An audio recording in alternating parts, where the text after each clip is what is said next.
Basically, this is the waiting room. I'm Dre. Trew Media.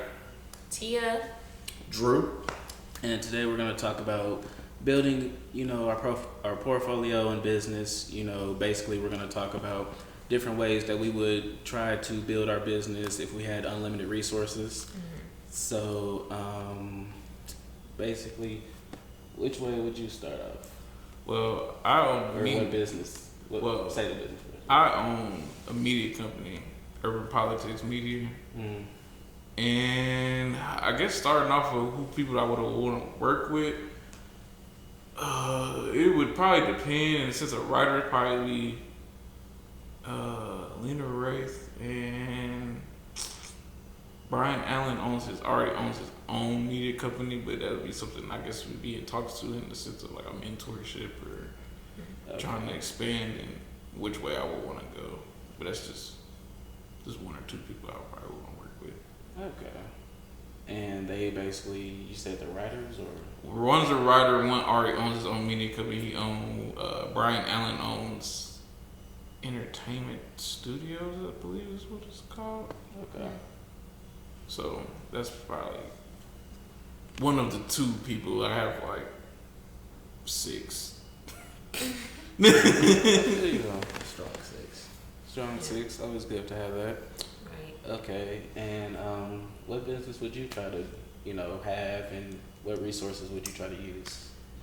So we also have a production company, Trew Media, and we both went to Indiana University and graduated with a degree in telecommunications.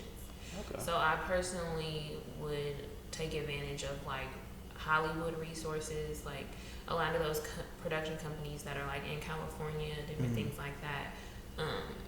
Like you can get like a job as a production assistant, but you'd be like making minimum wage. But like the insight that you get from like those major companies like Disney, Lionsgate, Warner Brothers,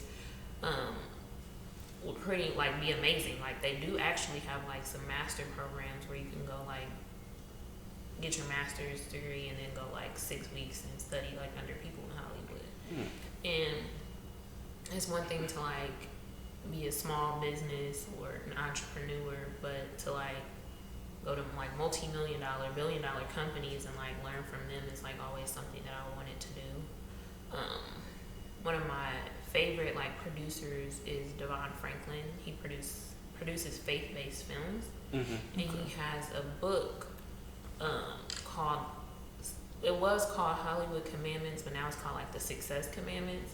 And he basically like talks about how the media is like the largest platform that we can like have access to, because millions of people every day are watching television, streaming the internet, watching YouTube, different things like that. And he just knew that was the platform that God gave him to like reach others. Okay. So yeah, just I would love to like have access to everything, basically like TV, like YouTube, like just really put my platform out there like across the country and then go from there. Okay. Yeah. It works. Pretty much, because I feel that too. Do y'all know who Gary Vaynerchuk is? Oh yeah, of course. You know Gary Vee? Yeah, white dude, always cursing, motivational speaker. Yeah, so basically I discovered him like 2-3 years ago. And basically he had, his birthday just passed, and he had something that you can download about, putting out, content and everything, different strategies that he uses. And really I would try to do that and try to really get more people to put out my content more. Right. And just have people who are, I guess, influencers or whatever you want to say. That's what I would kind of try to do, because I'm trying to do music. I'm trying to do, work with him with, urban politics and everything else. And it's just basically microdosing like the content, like, because we have like Instagram, it's like 1 minute here, 30 seconds here. He has it to where if you take like this, what we're doing now, like if you just cut out like 2 minutes of it or a minute of it and just do certain parts and post it, like people will watch that more than the whole hour or whatever it is. So just little tactical things I would try to do just to, build up the brand and everything, and just put out more content, more, to keep people's attention. Right. Definitely. So that's something that I would try to do. I would really target influencers more. Just to, put out more stuff. Makes a lot of sense. Yeah, I think I was trying to capitalize on influencers too, because I've been really paying attention that the whole thing I was talking to you about it, where the longer content is kind of coming back, especially with Instagram giving you the ability to put 10-minute long videos on there now. I think it's like longer than that.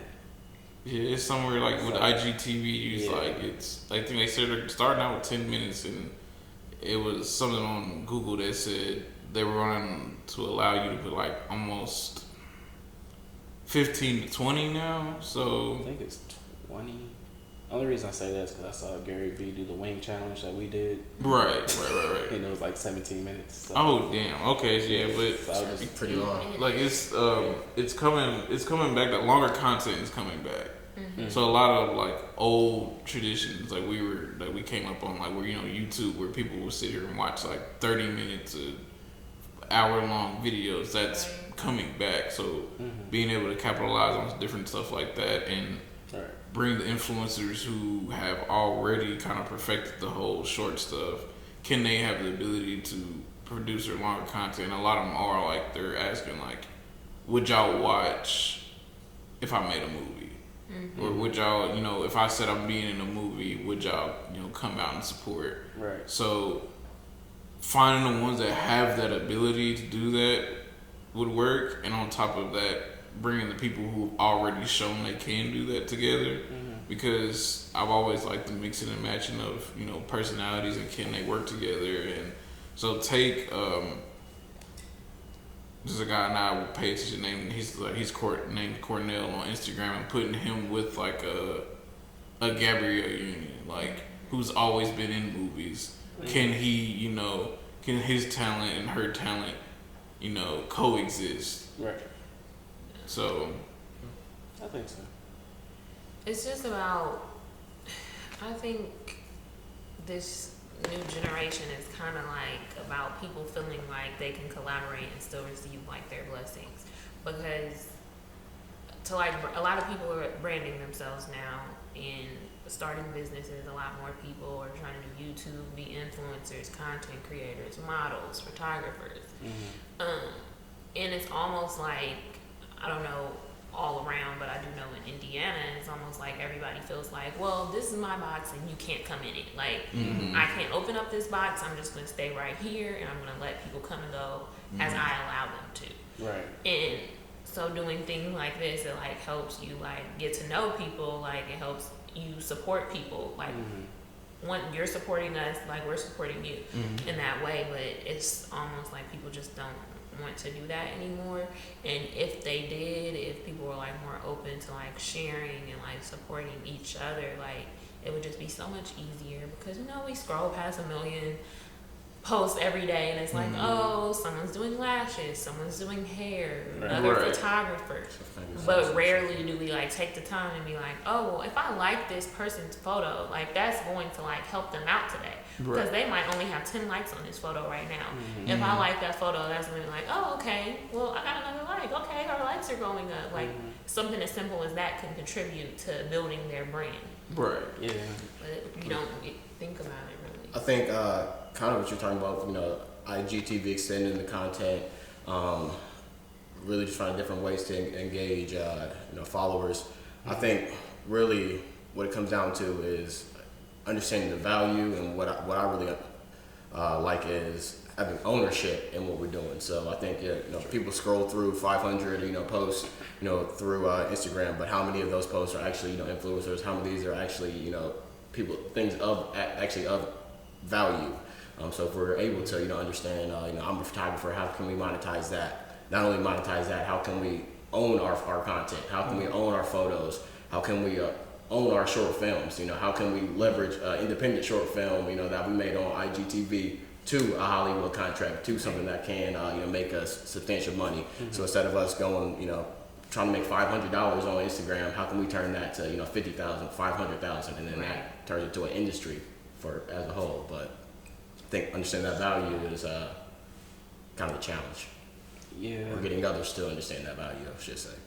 Yeah, I would definitely say that. I think the problem is a lot of people don't know how to network.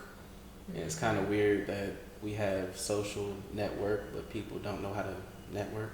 Right. But it's kind of weird because it's like, I feel like, where we're from, there's a lot of crab in a barrel mentality where a lot of people, there's only got to be one.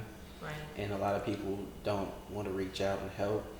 Because, like I said, I want to do, music and, things like that.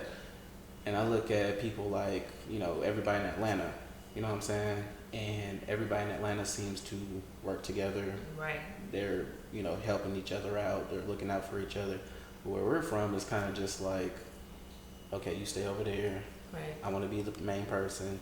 But I think if people just switch up, how they do things, I think, because we have the talent here. Right. I really do feel like we have people who want to do big things, and they can. But I think just people don't have the want to like reach out for some reason. Kind of like a popularity contest. Like, oh, if you already know all these people and you're popular, like more people are going to support you. But if you're new and you like want to get into the in crowd, it's like, nah, like we're just going to keep supporting this person even though they're like already basically up there. It's not substantial. I think kind of the difference between places like Atlanta, New York, LA, is the ability to build industry. So not just to have one successful musician, not to just have one successful photographer, but to be able to establish an industry. So Atlanta, we don't just have one artist that comes out of the city. Actually, if we have 10 or 15 different people who have multiple different music, they all make money. We have a whole variety of different producers that get to make money. You have lawyers and stuff that deal with them. They all get to make money. Instead of other places like here, we feel like we're all competing with each other. Right. I'm trying to take a piece of your pie, you're taking a piece of my pie. It's almost like we feel like we can't all like fit here, like because then even once people get to like the prime of like their career, they want to go to like California or Atlanta or Texas, like New York. They feel like they can't like stay here and reach their full potential, and so it's like, oh, if there's other people, it's like, oh, now you're like making my time longer. Like there's too many people on the Wi-Fi. Get off. Like, but that's not the case. I don't think. Like I definitely think that Indianapolis has grown to be like a more creative community, and it's like growing every day. We have things like Pattern that are like that's hosting events like for models, for graphic designers, for artists, Join Plug. Like there's so many different networks that are like becoming available for us. I think we just have to get out of that mindset, like you guys were saying, that we can't all like we have to step up, like we have to step over each other to get somewhere. Cause I feel like a lot of people do. I mean, I feel like it's a lot of people are stepping over each other, and it's a lot of places are like here overly saturated in certain things because a lot of people are kind of scared to let their friends know, like, you might not be that good of a model or you might not be that good of a photographer. I run into, because that's really my basis, like I started out being a photographer, and I've run into people that are like, you're really good at what you do, and it'll be like 6 months, 7 months down the line, and now they think that they can be a photographer. And then when I say, hey, work on this, they think I'm sending shots, and I'm like, it's either I tell you or somebody else is going to tell you. And there's going to be a customer to tell you, and they're not going to want to pay for your stuff anymore. Because you're lacking something. You would rather me, as somebody in the community, help you out, so before you get to that area and somebody tells you, hey, I'm not finna pay for this because it's not what I wanted. I can tell you now, and now we can be better. But now it kind of looks like you look at it as, I guess, looking at me like competition, where it's like, no, I'm not trying to steal your customer. They came to you for a reason. But at the same time, if you're lacking something, why can't it be the person to help you and tell you? I know people that's paying $300, $400, $500 for pictures from a person that I'm like, he probably just became a photographer just because he felt like it was easy. And that's another thing. Like I think there's like a thin line between people wanting to be entrepreneurs and people just wanting to take the easy way out. Yeah. That's anything. Yeah, because it's like, okay, well, I want to start a business because I don't want to work a 9 to 5. I don't want people telling me what to do. I want to make my own schedule. I want to do something that I love. But at the same time, you don't want to invest. You don't want to hold yourself accountable. And that's really just the two biggest things. Like, you don't want to invest. You don't want to hold yourself accountable. Like, you don't want to push yourself. You don't want to set goals. Like, all of that, like, comes into place with being an entrepreneur. Like, you have to like be your biggest critic, and you also have to like get that constructive feedback from like other people who have been in the game longer than you. Like he was a photographer for like years before he actually like did an internship with a photographer at a studio. So through her lens studio is like where he shoots at, and it's like just from doing that internship from 6 weeks, you went from here to like here. Like, yeah, I would say, I think that's in any industry of photography, videography, whether you're an artist. I think just finding a way to separate yourself is kind of the hardest part, especially when you talk about the internet, when you talk about marketing yourself. I think if you're you're an independent artist, you're coming up, I think your number one obstacle is other independent artists, because everybody has their friend. Oh yeah, man, listen to my mixtape, listen to my new single. 9 times out of 10, it's trash, and it's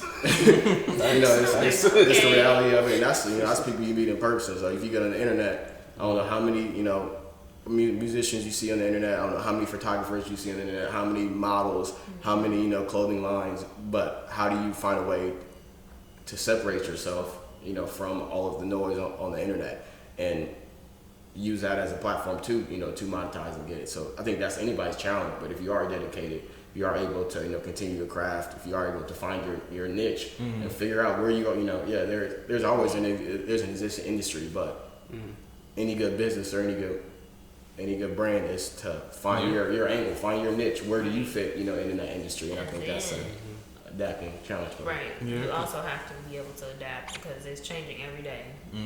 Every day. Like, we went from taking photos on a backdrop like this in Kmart to like now everybody's like doing it, like building sets, like outdoor photography, like adding graphics in the photos, like through Photoshop, like it's just come so far. So yeah, I really think I found my niche. Like I will, for customers, I will definitely shoot in the studio, but I'm definitely more of an on-location person.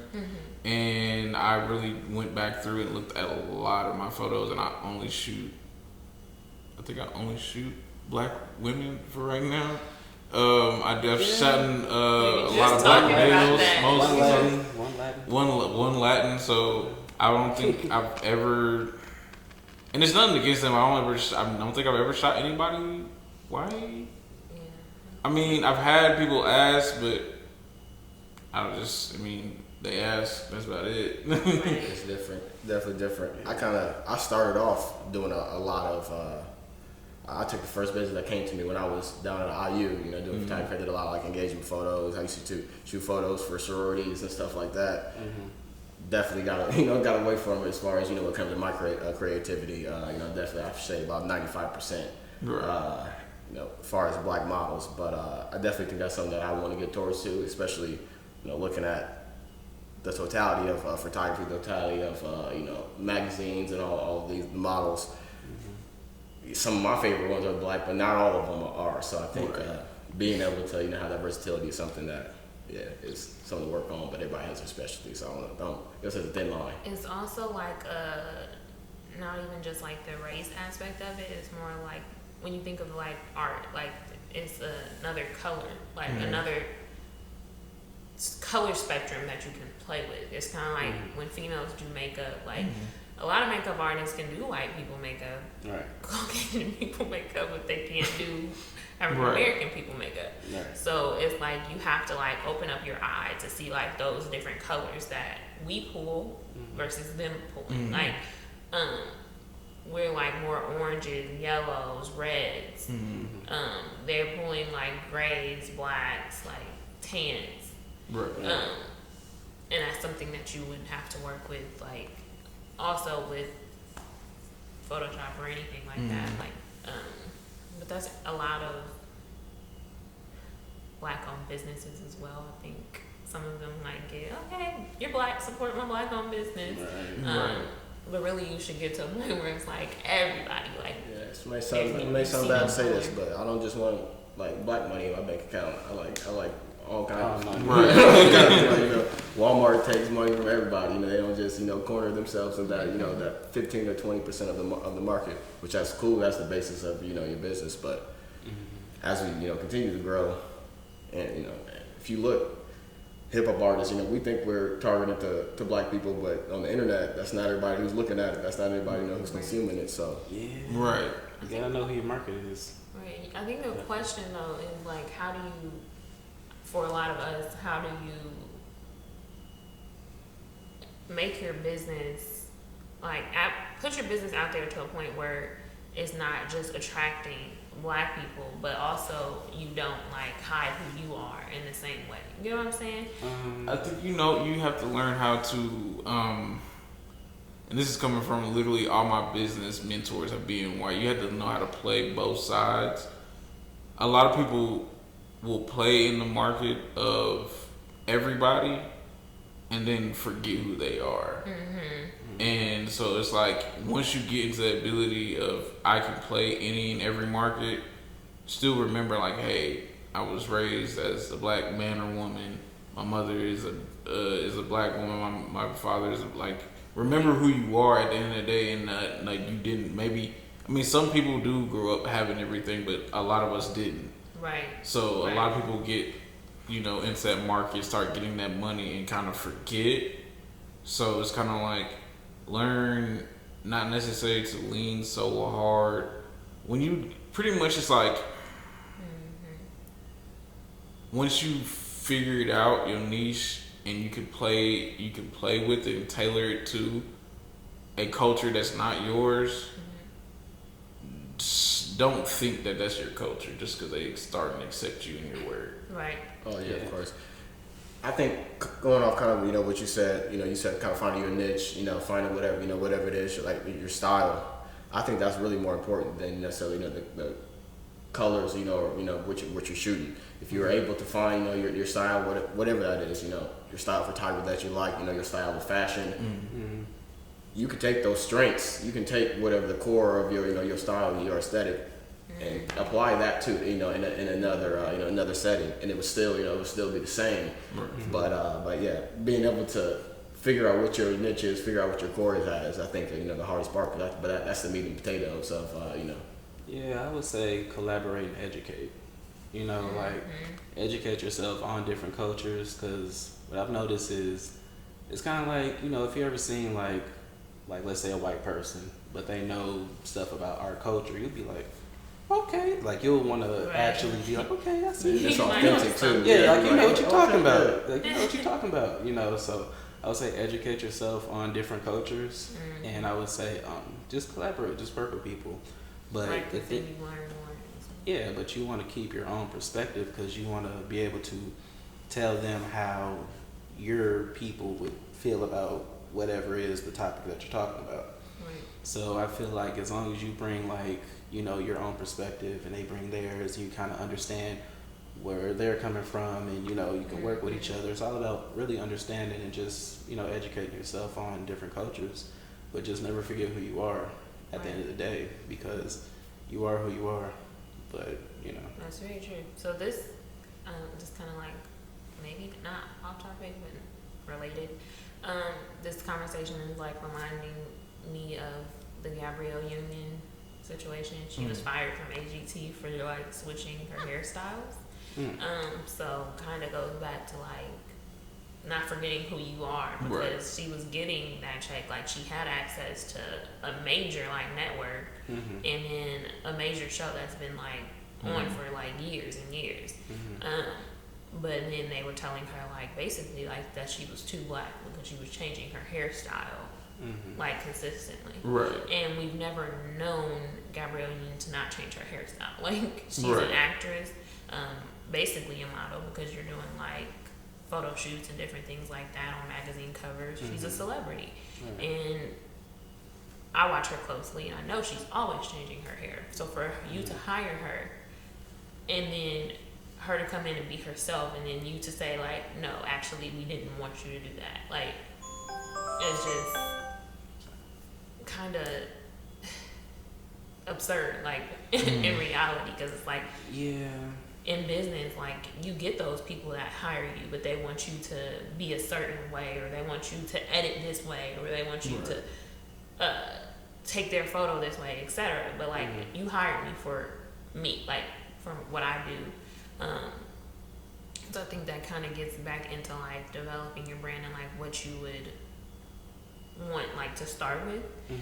And I don't know, I'm kind of like, well, when you get into those big industry like businesses and you get those networks and your brand is like top tier, like what does it come with? Because now that like makes me think about it. I think like, well, they hire you for, well, just to be honest, they hire you for your name, not for who you actually are as an individual. They hire you for what you can do for their business, not necessarily who you are as a person. That's something I've realized, you know, because they don't really, it's messed up, but they don't look at you as a human, they look at you as an asset.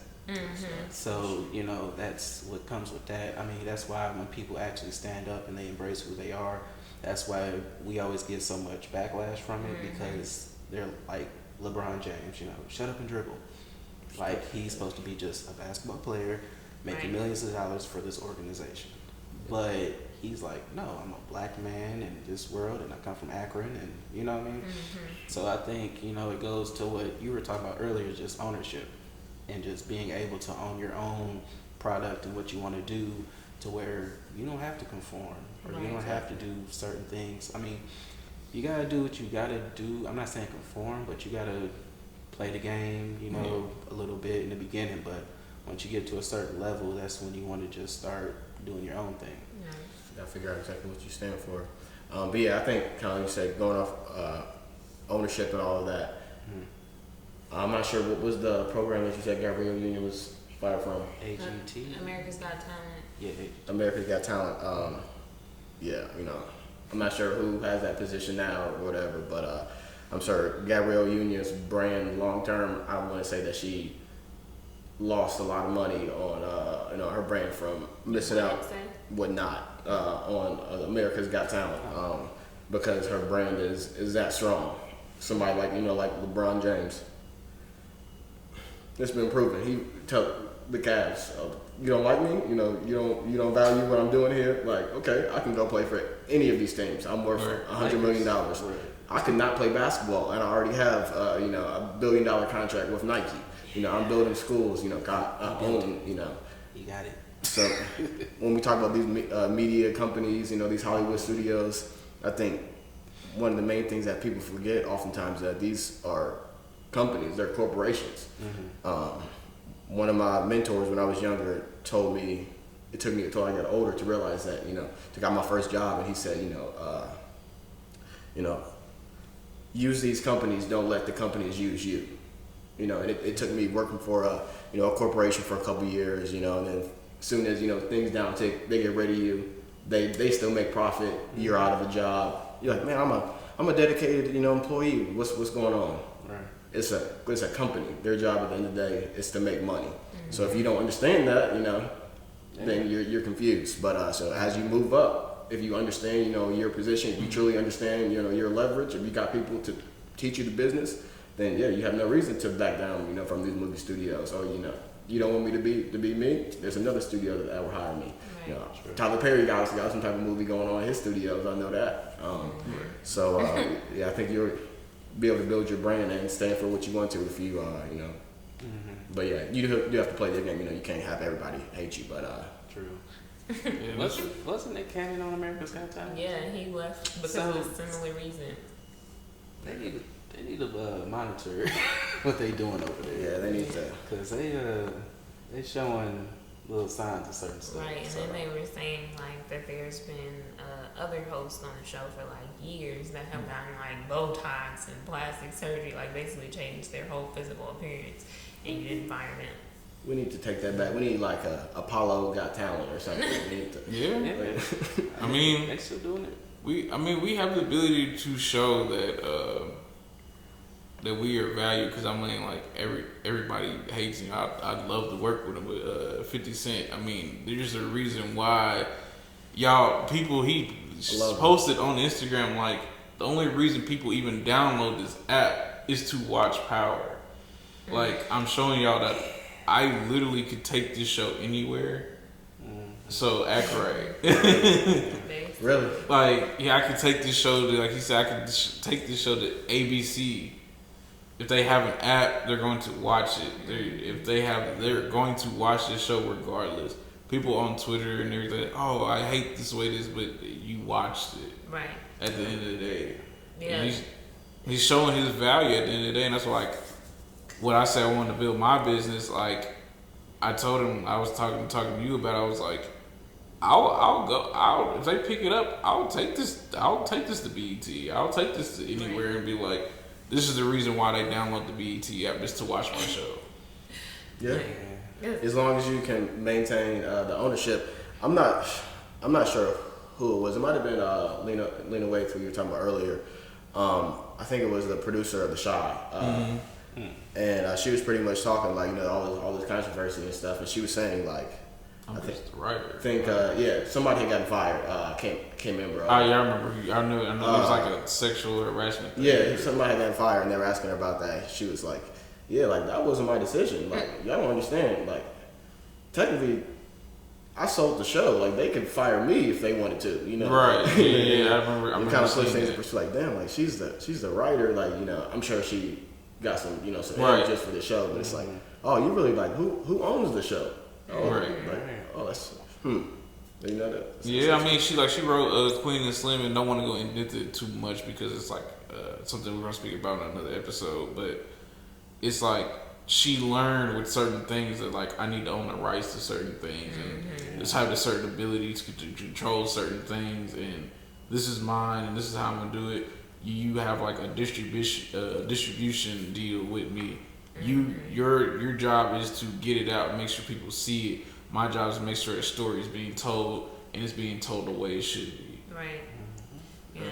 And I was gonna say the most valuable thing that you can give yourself and your brand is confidence, because a lot of people, such as 50 Cent, such as Cardi B, have like confidently embraced themselves, and like the world ran with it. And like, okay, this is her. Right. I don't know if I want to accept her. Actually, you know what? I mess with her. Right. So it's like when you have confidence in yourself, you believe in yourself, it allows others to believe in you too. Because if you're going to question yourself, you're going to question your brand and what you can do, then they're going to question it too. Like, do you know what you're doing? I don't know. It shows in your work too.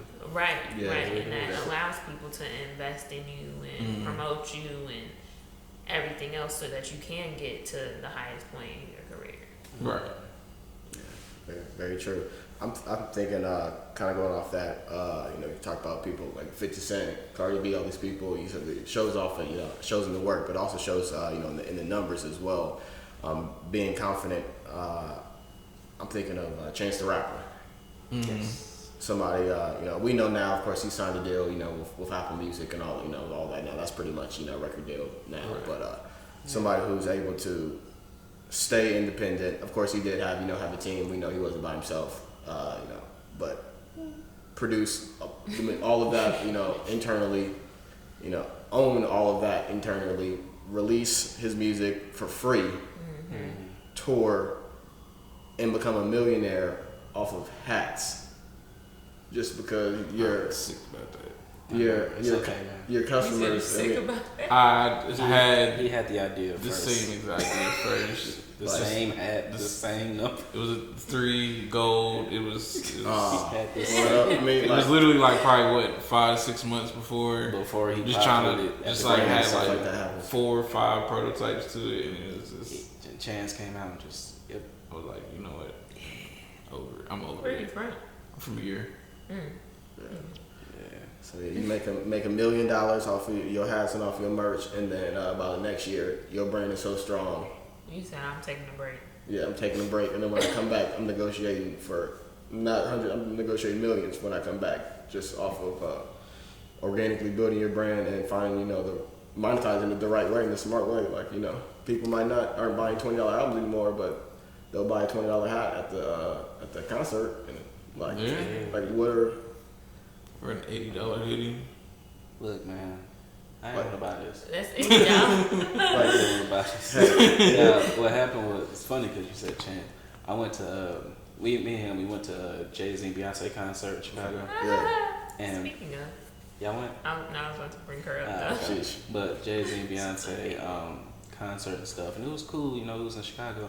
But then it got real cold, and I was like, damn. And I was like, do I get sick and miss work, or do I buy a hoodie? So I was like, all right, I'm gonna go down there and buy a hoodie.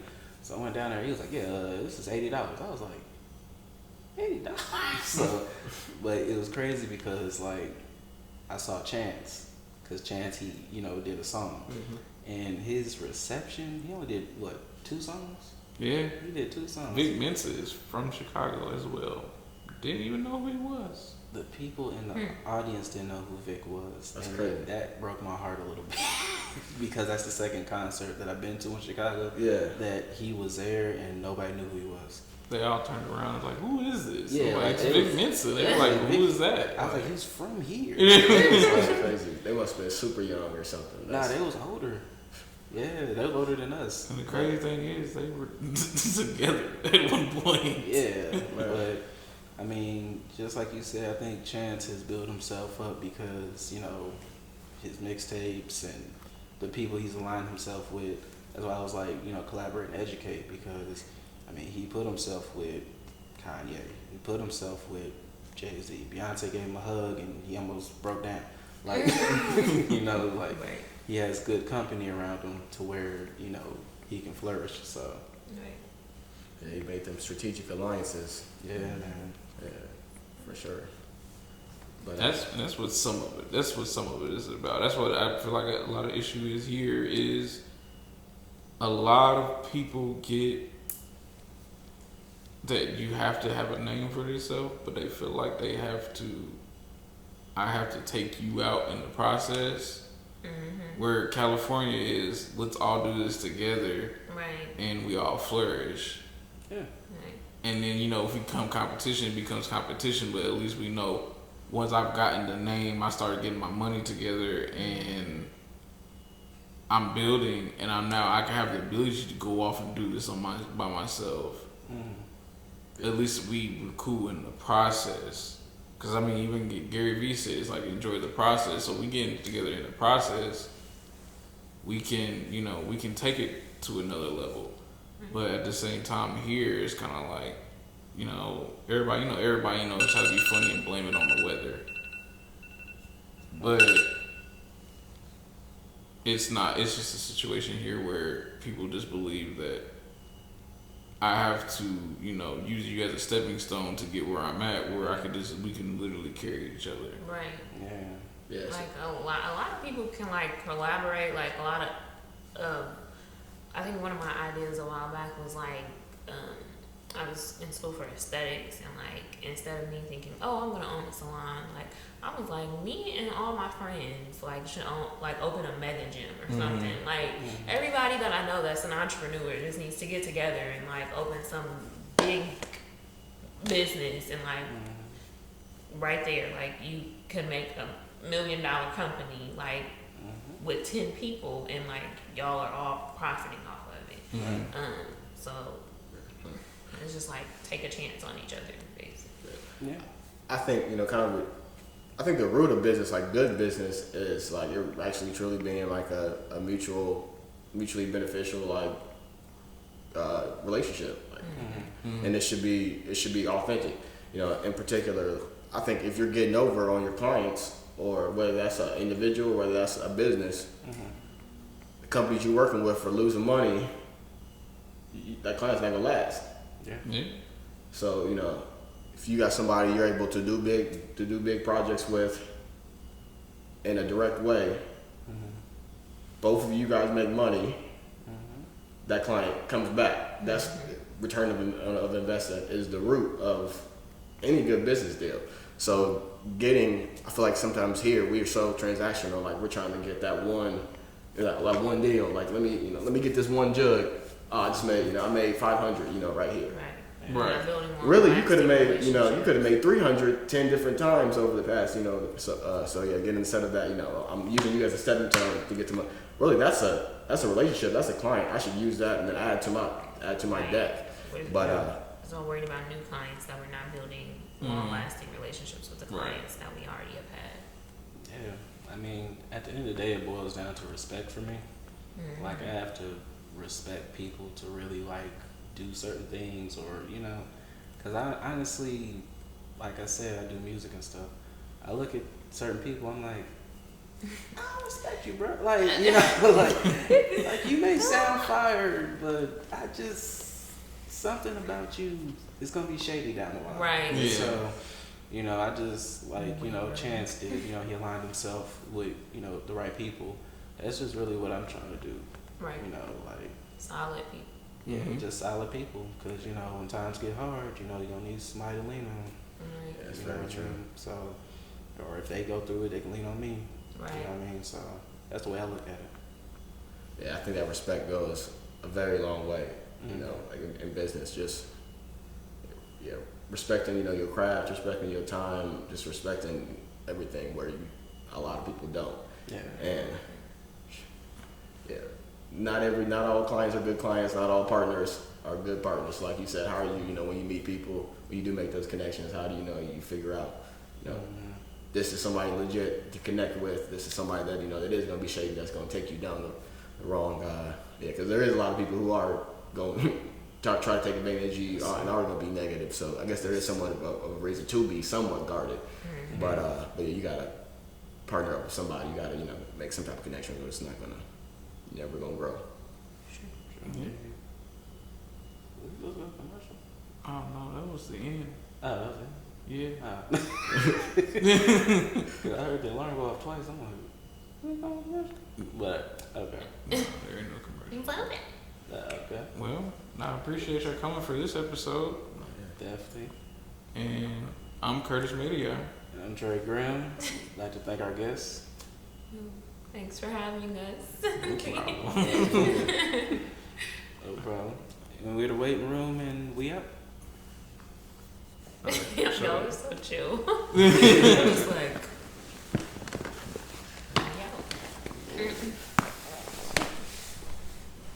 she said she ain't gonna make it. She gonna make it to the other one tonight. It's always something. This is why I hate this date. It's always something. Somebody's always. Yeah. I didn't want to get into. I wasn't about to talk about bad customers.